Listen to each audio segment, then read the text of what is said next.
Hello बच्चों, कैसे हैं? उम्मीद करते हैं आप लोग बढ़िया होंगे। तो इस क्लास में हम बात करने वाले हैं 8 ग्रेड अभ्यास पुस्तिका पर्यावरण अध्याय क्लास 5 का बाबू। क्लास 5 का पार्ट 5 बाबू। बीज बीज बीज, ठीक ना बाबू। इस चैप्टर का पूरा क्वेश्चन आंसर हम इस क्लास में सोल्व करेंगे। इस क्लास में बाबू हम इसका पूरा क्वेश्चन आंसर सोल्व करेंगे बाबू। तो चलते हैं अब अपने प्रश्न पे बाबू, ठीक है। तो बाबू अभ्यास प्रश्न का पूरा क्वेश्चन आंसर हम पहले सॉल्व करेंगे। प्रश्न 1 वास्तुनिष्ठ प्रश्न, कौन सा प्रश्न है? तो वास्तुनिष्ठ प्रश्न, ठीक ना। प्रश्न 1.1 बाबू, सही विकल्प चुनकर लिखे। सही विकल्प चुनकर लिखे। तो ओ में है बाबू, चनों को अंकुरित करने के लिए उन्हें क्या करना पड़ता है बाबू? तो आपका ऑप्शन 2 हो जाएगा, भिगोकर गीले कपड़ों में लपेट कर रखना चाहिए, ठीक है ना बाबू। क्या करना चाहिए? तो उसको भिगाकर गीले कपड़े में लपेट कर रखना चाहिए। तो चना बहुत जल्द अंकुरित हो जाता है बाबू, ठीक है ना। अब अगला प्रश्न पे चलते हैं बाबू, थोड़ा ऊपर कर लेते हैं इसको। प्रश्न वो है बाबू, प्रश्न वो बोल रहा है, प्रिया का पौधा मुरझा गया था क्योंकि उस पौधे को क्या प्राप्त नहीं हुआ था बाबू? तो उसको पर्याप्त हवा नहीं मिलनी थी, ठीक है ना बाबू। क्यों मुरझाया था? तो आपका ऑप्शन 3 हो जाएगा, पर्याप्त हवा नहीं मिला था, ठीक है। तो अगला प्रश्न है 100 नंबर प्रश्न बोल रहा है बाबू, इनमें से शिकारी पौधा है, इनमें से कौन सा शिकारी पौधा है बाबू? तो आपका ऑप्शन 2 हो जाएगा, निपोथिस। कौन सा? तो निपोथिस। चलते हैं अगले प्रश्न पे बाबू। अगला प्रश्न हमारा है, अगला प्रश्न है बाबू 2, कौन सा? 2। तो बीजों के बिखराव के लिए कौन सहायक होता नहीं है? कौन सहायक नहीं है बाबू? तो मिट्टी। कौन सा? तो आपका ऑप्शन 2 हो जाएगा, जो कि मिट्टी, ठीक है ना बाबू। तो थोड़ा ऊपर और उसको हम कर लेते हैं बाबू, पूरा क्वेश्चन दिख जाए इसका। अब है बाबू प्रश्न 1.2, रिक्त स्थान को भरिए। रिक्त स्थान को भरने बोल रहा है बाबू, ठीक है ना। तो क्या कह रहा है? प्रश्न कह रहा है बाबू पहला का, भिंडी भिंडी से हमारे देश में आए, अफ्रीका क्या? भिंडी अफ्रीका से हमारे देश में आई। भिंडी कहाँ से आई? तो अफ्रीका से, ठीक है ना बाबू। अफ्रीका से हमारे देश में आई थी। और दूसरा कह रहा है, बीजों के अंकुरन के लिए पानी व हवा आवश्यक घटक है। बीजों को अंकुरित होने के लिए क्या आवश्यक है बाबू? तो पानी और दूसरा हवा, ये दोनों बीजों को अंकुरित होने के लिए बहुत ही आवश्यक है बाबू, ठीक है ना। अगला प्रश्न कह रहा है, शिकारी पौधे का भोजन, शिकारी पौधे का भोजन होते हैं क्या? होते हैं कीड़े मकोड़े। शिकारी पौधे का भोजन होते हैं बाबू कीड़े मकोड़े, ठीक है ना, कीड़े मकोड़े। अगला प्रश्न है, उड़ने वाले बीज स्वयं हल्के और रेमिल वाले होते हैं। क्या होते हैं? हल्के और रेमिल, ठीक है ना बाबू, उड़ने वाले पौधे होते हैं। और अगला 5वां प्रश्न है बाबू, कह रहा है, पौधे के बीज स्वयं हवा और जीवों के माध्यम से दूर दूर तक पहुंच जाते हैं। पौधे के बीज देखते होंगे बाबू, कभी आपके दीवार पे हो जाते हैं तो कहीं पेड़ पे हो जाते हैं, तो वो कैसे पहुंचते हैं वहाँ पे? आप लोग सोचते होंगे कि वहाँ कैसे पहुंच गया, कैसे वहाँ पे दूसरा एक पेड़ पर दूसरा पेड़ हो गया? तो बाबू वो होता है हवा और जीवों के कारण, ठीक है ना। हवा बहुत तेज चलने के कारण बीज उड़िया कर वहाँ पे पहुंच जाते हैं बाबू, और जीवो अपने मुंह से ले जाकर वहाँ पे उनके मुंह से गिर जाते हैं बाबू, ठीक है ना। तो अब चलते हैं अगले प्रश्न हमारा है, क्या कह रहा है बाबू, थोड़ा ऊपर कर लेते हैं। अब आ गया बाबू अति लघु उत्तरीय प्रश्न। कौन सा प्रश्न? तो अति लघु उत्तरीय प्रश्न। अति लघु उत्तरीय प्रश्न का प्रश्न दूसरा बाबू है। प्रश्न दूसरा बोल रहा है, रोजाना बाबू, हाँ, प्रश्न दूसरा बोल रहा है बाबू, कौन कौन से खेल आप बीजों से खेल सकते हैं? कौन कौन से खेल बाबू आप बीज से खेल सकते हैं, ठीक है ना। तो आपको उत्तर में लिखना है, लूडो, सांप सीढ़ी, कांचे आदि खेल बीजों से खेल सकते हैं बाबू, ठीक है ना। ये सब जो खेल है बाबू, हम बीज के द्वारा खेल सकते हैं, ठीक है ना बाबू।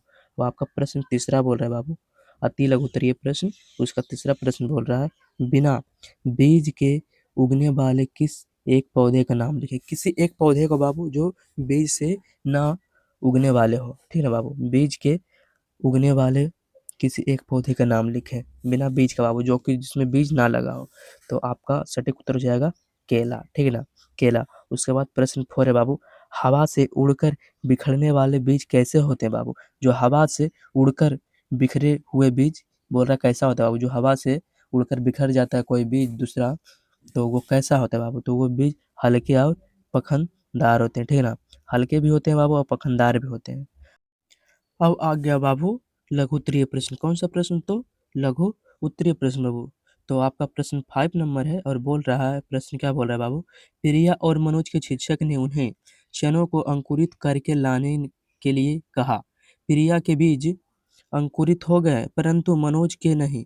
प्रिया ने मनोज को बीज के अंकुरित के बारे में क्या सलाह दी होगी, लिखिए बाबू। बोल रहा है प्रिया प्रिया और मनोज के शिक्षक ने उन्हें चनों को अंकुरित करने के लाने को बोला बाबू, ठीक है ना, करके लाने को बोला। प्रिया के बीज अंकुरित हो गए परंतु मनोज का नहीं हुए बाबू। तो प्रिया ने मनोज को बीज के अंकुरित के बारे में क्या सलाह दी होगी बाबू, मतलब क्या बताया होगा मनोज को प्रिया ने। तो देखिए बाबू क्या बताया, प्रिया ने बताया होगा कि रात में चनों को भिगाकर सुबह उसे गीले कपड़े में लपेट कर रख देना, चना अंकुरित हो जाएगा, ठीक है ना बाबू। यही प्रिया ने मनोज को बताया था। बस अब चलते अगले प्रश्न में बाबू अपना। प्रश्न नंबर 6 कह रहा है बाबू, चित्र को देखकर दिए गए प्रश्नों को उत्तर लिखिए बाबू। मतलब ये जो चित्र है ना बना, इसको देखकर उत्तर देने बोल रहा है बाबू। तो पहला में क्या कह रहा है, यह चित्र किस पौधे का है, किस पौधा का ये चित्र है बाबू, तो नेपेंथस, वो आपका उत्तर हो जाएगा नेपेंथस। और दूसरा प्रश्न बोल रहा है इसी में, ये पौधा अपना भोजन किस प्रकार करते हैं, ये अपने पौधा किस प्रकार करते हैं बाबू, तो कीड़े मकोड़े के खाकर। ये पौधा जो है अपने भोजन करते हैं कीड़े मकोड़े को खाकर, ठीक है ना बाबू। अब आपका प्रश्न नंबर 7 है, जो कि बॉक्स में दी गई सब्जियों को उसके कौन किस देश से आया के आधार पर वर्गीकृत कीजिए। बोल रहा है बाबू, बॉक्स में दिए गए सब्जियों को उनके कौन किस देश से आया के आधार पर वर्गीकृत करने बोल रहा है बाबू। तो आपको थोड़ा देखने में डिस्टर्ब हो, इसलिए थोड़ा ऊपर कर लेते हैं इसको भी हम।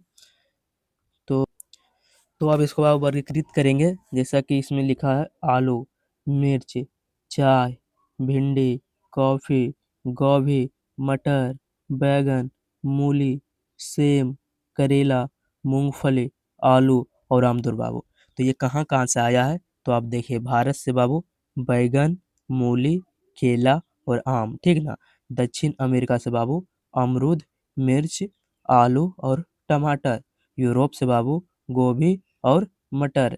और अफ्रीका से बाबू भिंडी आपका आया, ठीक है ना। तो यही वर्गीकृत करने बोल रहा था, तो जो कि इसमें कर दिए हैं बाबू। तो अब थोड़ा इसको भी ऊपर कर लेते हैं, प्रश्न नंबर 8।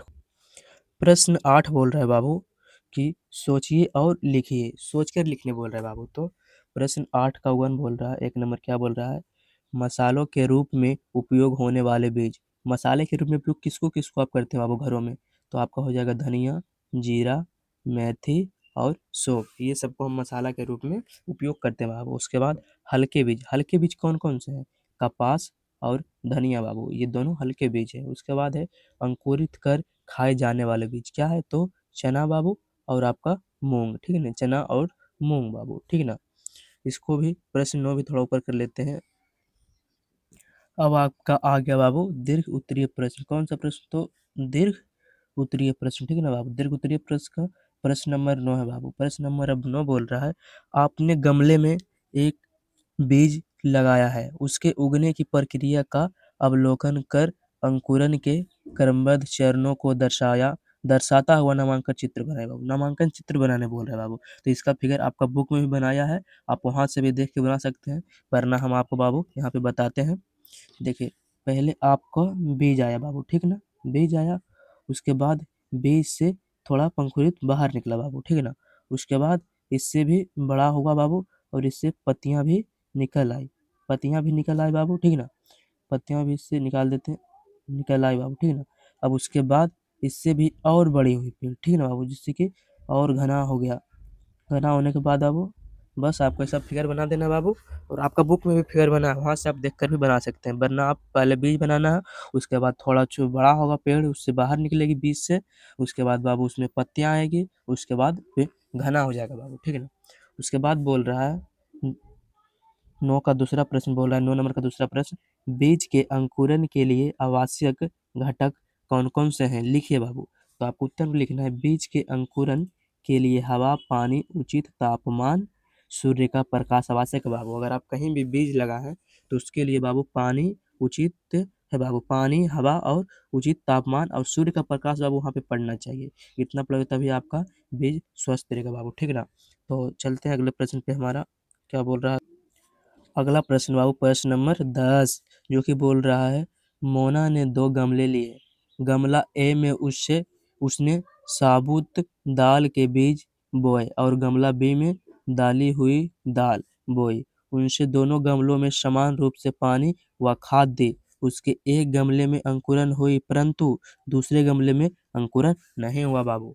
तो बोल रहा है वो 2 गमला लाई मोना ने 2 गमला लाए बाबू, उसमें एक में दाल के बीज बोए और दूसरा में दली हुई दाल, यानी कि दाल को जो पिसाया जाता है बाबू, औसा दाल बोया उसमें। तो वही बोल रहा है गमले में अंकुरन हुआ परंतु दूसरे गमले में, मतलब एक गमला में अंकुर गया बीज और दूसरा में नहीं। तो बोल रहा है क्या कारण हो सकता है तो दूसरा में नहीं हुआ। तो बाबू आपका प्रश्न 1 में है, किस गमले में अंकुरन हुआ होगा और क्यों? तो आप उत्तर में लिखना बाबू, गमला ए में अंकुरन हुआ होगा क्योंकि उसमें साबुत दाल के बीज बोए हैं, ठीक है ना। वो दूसरा में लिखना है, दूसरा प्रश्न है आपका, किस गमले में अंकुरन नहीं हुआ होगा और क्यों? तो गमला बी में बाबू अंकुरन नहीं हुआ होगा क्योंकि उसमें दली हुई दाल बोई थी, जो कि बाबू आपको जो घर में दाल मतलब मिल से आता होगा पिसाकर, वो दाल बाबू आप गमला बी में लगाया है मोना ने, तो वो दाल बाबू नहीं अंकुरता है, ठीक है ना। और जो पूरा मतलब सेम होता है आकार का, सेफ आकार का, वो बाबू हो जाता है। वही पूछा था क्वेश्चन। तो अब चलते हैं अपने अगले प्रश्न पे बाबू। अगला अब आपका है बाबू प्रोजेक्ट कार्य बाबू, प्रोजेक्ट कार्य। तो इसको देखते हैं। अपने रसोई घर से 10 अलग-अलग प्रकार के बीज शीट पर गोंद या लेपोटेप की सहायता से चिपकाकर और दिए गए बिंदुओं के आधार पर इन बीजों के बारे में बताइए बाबू। तो आपको बाबू बोल रहा है चिपकाकर उसके बारे में बताना। जैसे कि उदाहरण में दिया है मसूर, ठीक है ना। मसूर होता है लाल बाबू और आकार में होता है गोल, ऊपरी सतह उसका होती है चिकना और उपयोग दाल के रूप में। मसूर को बाबू आप दाल के रूप में उपयोग करते हैं, आपके घर में जो दाल बनता होगा बाबू मसूर का ही। और उसके बाद बाबू आपको लिखना है पहला में चना, ठीक है ना। चना होता है बाबू भूरा कलर का, गोल आकार का होता है बाबू और खुदरा होता है उसके ऊपरी सतह, इसका भी दाल ही बनता है बाबू, ठीक है ना। उसके बाद दूसरा है राजमा। राजमा लाल और भूरा होता है बाबू, आकार में गोल होता है बाबू, ऊपरी सतह चिकना होती है बाबू और इसका उपयोग होता है सब्जी के लिए, ठीक है ना बाबू। सब्जी के लिए होता है, इसको भी ऊपर कर लेते हैं बाबू रिवीजन थोड़ा। और तीसरा में है बाबू मटर। मटर हरा होता है बाबू, आकार का अंडाकार होता है बाबू और फिर सतह चिकना होती है इसके ऊपरी। इसका उपयोग किया जाता है बाबू दाल और सब्जी दोनों में, ठीक ना। उसके बाद कलर चेंज कर लेते हैं बाबू, आपको देखने में कठिनाई हो रही होगी। हाँ तो बाबू अब चौथा है बाबू चावल। चावल सफ़ेद होती है, आकार में लंबा होती है, ऊपरी सतह चिकनी होती है और ये अनाज बाबू, इसको खाने में उपयोग किया जाता है। उसके बाद गेहूँ भी सेम वही बाबू, भूरा होता है, लंबा होता है, चिकना होता है, अनाज, इसको भी खाने में उपयोग करते हैं। सरसों बाबू पीला होता है, गोल होता है, चिकना होता है और तेल इसका निकाला जाता है बाबू। धनिया हरा-भूरा, गोल, खुरदरा और सुगंध बाबू, धनिया की सुगंध मिलती है, हम सुगंध आती है पता लग जाता है कि धनिया है। उसके बाद मेथी भूरा, चपटा, खुरदरा और स्वाद बाबू। उसके बाद मूंग है हरा, गोल, उसके बाद चिकनी, उसके बाद इसका भी दाल मूंग का ही बनता है बाबू। उसके बाद जीरा भूरा होता है, लंबा होता है, खुरदरा होता है, उसके बाद स्वाद इसका बाबू, जीरा से स्वाद मिलते हैं बाबू। तो ये भी प्रश्न प्रोजेक्ट खत्म हुआ बाबू। अब अगले पर चलते देखते हैं। तो हमारा सभी प्रश्न बाबू खत्म हो गए हैं। तो बाबू इसी प्रकार हमारे चैनल पर आपका सभी चैप्टर का क्वेश्चन आंसर सोल्व मिल जाएगा बाबू, ठीक है ना। क्वेश्चन आंसर आपको सोल्व मिल जाएगा 2025 से 26 के लिए, ठीक है ना, 2025 से 26 के लिए बाबू। तो अब हमारा क्लास खत्म हुआ बाबू, यहीं पे ख़त्म करते हैं। तो अगर हमारे चैनल पर नए हैं तो चैनल को सब्सक्राइब कर लीजिए बाबू और वीडियो को लाइक कीजिए, ठीक है ना बाबू, वीडियो को लाइक कीजिए। तो यहीं पे क्लास अपना ख़त्म करते हैं।